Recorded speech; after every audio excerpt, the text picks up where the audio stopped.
ጥቁር ሆነ ገነት ገባለው ምትል ሙስሊም ተስፋ ቁረጥ።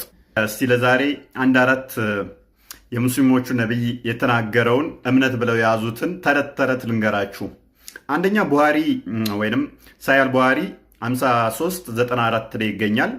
ናሬትድ ኢብን ዑመር እንደተረከው አላስ ሚሴንጀር ሴድ a believer eat in one intestine or is satisfied with little food and a kafir ወይንም unbeliever or hypocrite eats in 7 intestine or eats too much። ምድረው የሚለው ሐዲሱ አማኝ በአንድ አንጀት ይበላል በቅንፍ አድርገው ቶሎ ይጠግባል ብለዋል። ቶሎ ይጠግባል የሚለው አረብኛው ላይ የለም። አማኝ ያልሆነ ደግሞ በሰባት አንጀት ይበላል ወይንም ቶሎ አይጠግብም የሚለው አረብኛው ላይ የለም። አሁን ልብ በሉ፣ እንደዚህ ነው የሚለው ሐዲሱ ቀጥታ ማለት ነው። አማኝ በአንድ አንጀት ይበላል፣ አማኝ ያልሆነ ደግሞ የሚበላው በሰባት አንጀት ነው። አሁን የጤና ባለሙያዎች ኢቭን የጤና ባለሙያ እንኳን አትሁኑ፣ ትንሽ ባዮሎጂ እውቀት ያላችሁ አማኝ የሆነ በአንድ አንጀት ነው የሚበላው፣ አማኝ ያልሆነ ደግሞ በሰባት አንጀት ነው የሚበላው ሚል ተረት ተረት የሆነ አስተምሮ ውስጥ ምን ትሰራለህ? ውጣ። እንደዚህ አይነት ተረት ተረት አስተምሮ አስፈላጊ አይደለም። በቃ ለ21ኛው ሴንቸሪ አይመጥንም እንደዚህ አይነት ነገር። ኢቭን በአመጋገብ ነው ቶሎ አይጠግቡም ለማለት ነው ብትባል እንኳን እንዴት ነው አንተ አንድ እንጀራ ስበላ አማኝ ያልሆነው 7 እንጀራ ሊበላ የሚችለው? እንዴት ሊነጻጸር ይችላል? ሐዲሱ ግን ቀጥታ የሚለው ምንድን ነው? አማኝ በአንድ አንጀት ይበላል፣ አማኝ ያልሆነ ደግሞ በሰባት አንጀት ይበላል ነው የሚለው። ሁሉም ሰው ግን ተመሳሳይ 2 አንጀት ነው ያለው፣ ትልቁ አንጀትና ትንሹ አንጀት ይባላል። 7 አንጀት ያለው ሰው የለም።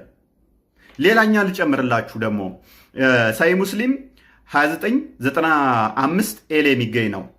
እንዲህ ይላል when one of you yawns he should keep his mouth shut with the help of his hand for it is the devil that enter therein ይላል። ስታዛጉ አለ ቶሎ ብላችሁ አፋችሁን በእጃችሁ ሸፍኑት፣ ምክንያቱም ሴጣን ወይንም ዳቢሎስ አፋችሁ ውስጥ ይገባል። አስቧል። ለዚህ አይነት ተረት ተረት አስተምሮ ሰው በተለያየ መልኩ ያዛጋል። ምክንያቱም በእስልምናው አስተምሮ ሙሐመድ ማዛጋት የሴጣን ነው፣ የምታዛጉት በሴጣን ምክንያት ነው ብሏል። በሌላ ሐዲስ ላይም ሰው ሱሰኛም ከሆነ ያዛጋል። ከጠማው እንደዚህ አይነት ነገሮች ሊያዛጋ ይችላል። ከደከመው ሊያዛጋ ይችላል።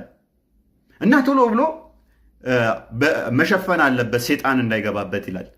ይሄ ተረት ተረት አይደለም ትላላችሁ? ታዲያ ሌላ ልጨምርላችሁ። እስልምና ባሪያን እንዴት እንደሚያይ ወይንም የሰው ልጅን እኩል እንደማይቆጥር ወይንም ሙሐመድ ደግሞ የሰው ልጆችን እኩል እንደማያይ አንድ ላሳያችሁ። ሱናን አልነሳኢ 49 ላይ የሚገኝ ነው። እንደዚህ ይላል it was narrated that ጃሪር said ጃሪር እንዳለው እንደዚህ ይላል the messenger of Allah said ያላህ መልእክተኛ እንደዚህ አሉ if a slave runs away no salah will be accepted from him until he goes back to his masters ይላል።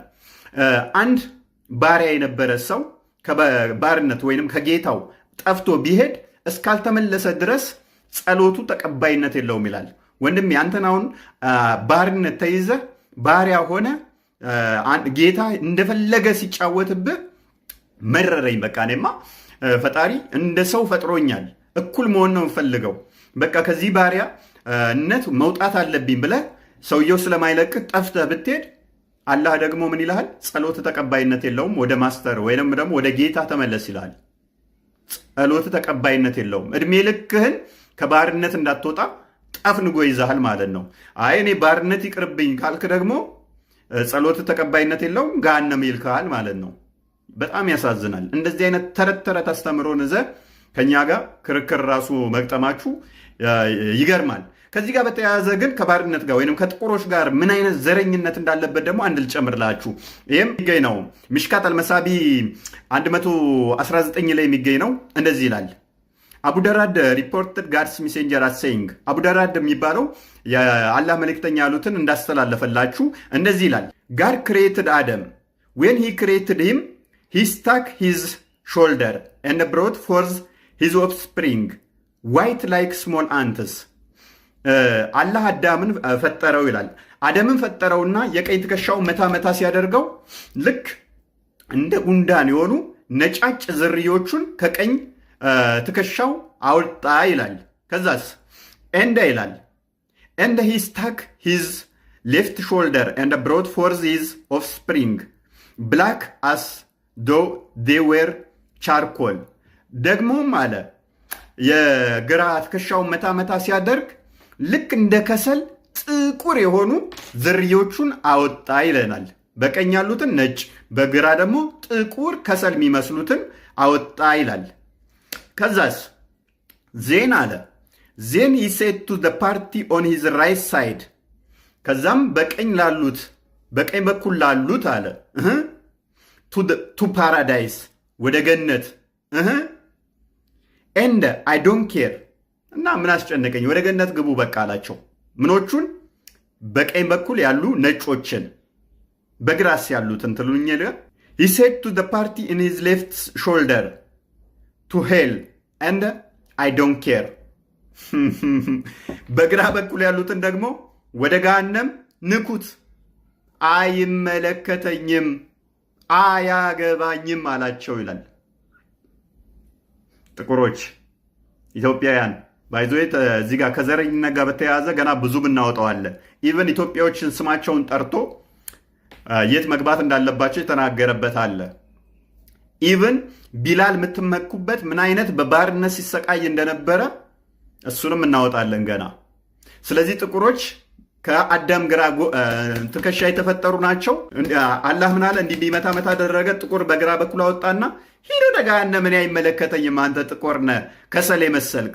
በቀኝ ያሉትን እንዲህ መታ መታ አደረገ፣ ነጭ ልክ እንደ ጉንዳን የሆኑ ነጭ ዝርዮቹን በቀኝ አወጣ፣ አቦ ወደ ገነት ግቡ በቃ አይመለከተኝም አለ ይላል አዲሱ። ጥቁር ሆነ ገነት ገባለው ምትል ሙስሊም ተስፋ ቁረጥ። ኮፒ ሊንክ ሼር ለምንድነው የማታደርጉት እናንተ ሰዎች? አመሰግናለሁ። በሌላ መረጃ እስከምንገናኝ ደህና ሁኑ።